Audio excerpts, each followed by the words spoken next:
नमस्कार. आपल्या यूट्यूब चॅनलमध्ये तुम्हा सगळ्यांचं पुन्हा एकदा स्वागत आहे. मी घेऊन आलेली आत्ताची एक महत्त्वाची अपडेट. लाडकी बहीण योजनेसाठी आता हे बँक खाते चालणार नाही. ते नेमके कोणते आहे, कोणत्या प्रकारचं बँक खातं मग आवश्यक आहे, या संदर्भातली सविस्तर माहिती आपण या व्हिडिओमध्ये बघणार आहोत. पण त्या अगोदर जर चॅनलवरती नवीन असाल तर प्लीज चॅनलला सबस्क्राईब करून ठेवा, जेणेकरून अशाच नवनवीन बातम्यांचे लेटेस्ट अपडेट, योजनांचे अपडेट तुम्हाला वेळोवेळी मिळत राहतील.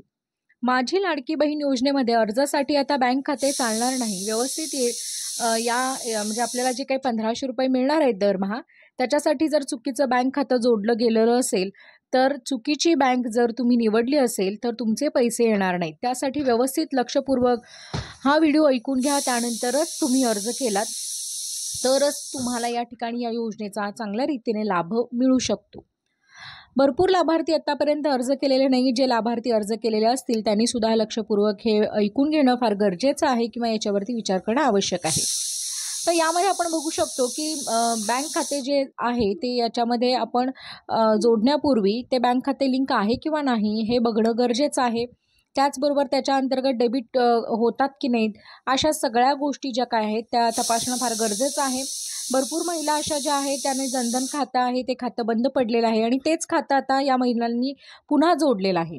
तर हे लक्षात घेणं गरजेचं आहे की जे जनधन खातं आहे, जर ते तुम्ही आधार लिंक करून घेतलेलं असेल आणखीन पण ते खातं जर बंद असेल तर त्या खात्यावरती आपल्याला पैसे मिळणार नाही आहेत. त्यामुळे तुम्ही जे काही खातं जोडलेलं आहे ते खातं सुरू आहे किंवा नाही याची खात्री करून घ्या. त्याचबरोबर या ठिकाणी व्यवस्थितरित्या चालू असलेलं रेग्युलरचं जे काही खातं आहे त्या खात्यावरती पैसे जमा होणं असेल किंवा ट्रान्झॅक्शन जे आहे असं असणारं खातंच आपल्याला काय करायचं या ठिकाणी निवडायचं आहे. SBIचे खाते असेल तर अशा भरपूर महिलांनी KYCमुळे बंद पडलेले आहे. तर अशी स्थिती झालेली आहे. तर त्यासाठी त्यामध्ये KYC करून घेणं गरजेचं आहे आणि 31 ऑगस्टपर्यंत या योजनेमध्ये अर्ज करता येणार आहे.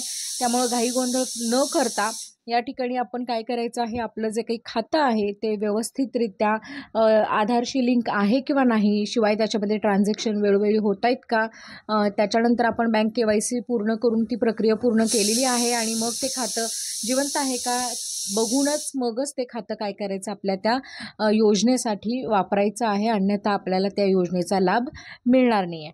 आय होप की तुम्हाला ही माहितीपूर्ण वाटली असेल, मदतपूर्ण वाटली असेल तर नक्की व्हिडिओला लाईक करा, शेअर करा आणि त्याचबरोबर चॅनलवरती नवीन असाल तर प्लीज चॅनलला सबस्क्राईब करायला विसरू नका. धन्यवाद.